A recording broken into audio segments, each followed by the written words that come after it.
You've probably seen this before. You walk into a room, sit down, and somehow the conversation keeps flowing as if you never arrived. People don't interrupt on purpose. They just don't make space for you. And the uncomfortable truth is, that decision was already made before you said a word. Most people think respect is earned by saying the right thing or proving they're confident enough. In reality, respect is a reflex.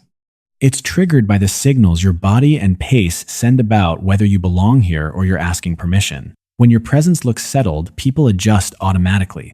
And when it doesn't, talking more usually makes it worse.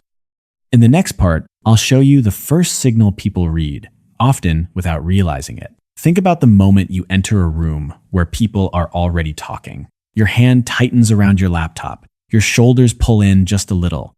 You move faster than you need to, as if arriving itself needs an apology. Nobody does anything wrong, but nobody adjusts for you either. Now notice what changes when someone else enters differently. They pause for half a second. They set their things down before sitting. Their body isn't asking a question. It's making a statement without words. People don't consciously reward that. They respond to it. Your posture teaches others whether to make room for you. And most of that lesson happens before anyone hears your voice. Here's the part people miss. Once you're noticed, something else decides whether you stay that way. Watch how often people rush their own presence. They speak a little faster than normal. They add extra sentences to make sure they're understood. When a pause shows up, they fill it immediately just to keep things moving. It looks like enthusiasm, but it reads as urgency. Urgency quietly signals that your time is flexible. And when your time looks flexible, your attention becomes easier to interrupt. Slowing down isn't about being dramatic or aloof. It's about not chasing the moment. When you allow a pause to exist, you show that you're not afraid of losing the floor, and people tend to stop taking it from you. If pace changes how you're treated, then attention changes it even more. Most conversations aren't really conversations. They're turn-taking competitions. One person talks while the other waits to respond. But when someone actually listens, the entire rhythm shifts. The speaker slows down. Their words land differently.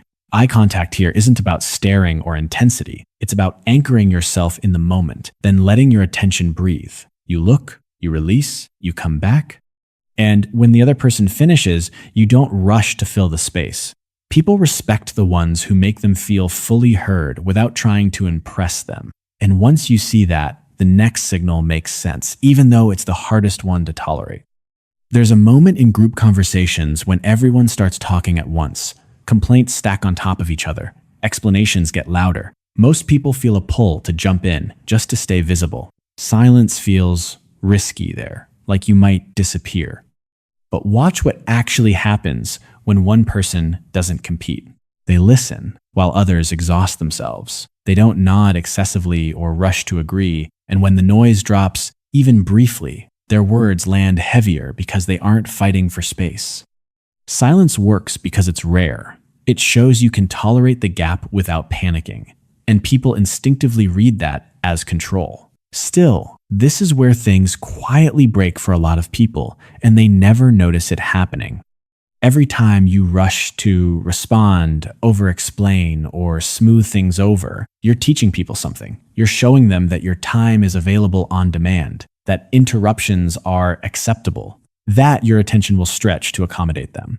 This isn't about blame, it's about conditioning. People don't usually disrespect you on purpose. They follow the patterns you make easy. It was never about confidence. It was about tolerance for space. The more you collapse it, the less weight your presence carries. Once you see that, respect stops feeling mysterious. It starts looking mechanical. All of these signals point to the same thing. Respect doesn't come from asserting yourself harder. It comes from being settled enough to let moments breathe. Your body, your pace, your attention, and your silence all tell the same story before you speak. When those signals line up, people adjust without thinking about it. Not because you demanded space, but because you stopped giving it away unconsciously. And that's the quiet shift most advice skips. It's not about changing who you are, it's about changing what you tolerate in the moment. Here's the part that ties everything together. It was never about being louder, sharper, or more impressive. It was about whether your presence looked settled enough to stop negotiating for space. Once you stop collapsing your body, your time, and your attention, people don't suddenly like you more. They simply start treating you differently. Respect doesn't arrive with a speech. It shows up quietly when you stop rushing moments that don't need to be rushed, when you let pauses exist, when you hold your ground without announcing it. That's why this works even when you do it once. It changes the signal before anyone has time to argue with it. So here's the question I'll leave you with. Where in your life are you still trying to earn space instead of taking it calmly?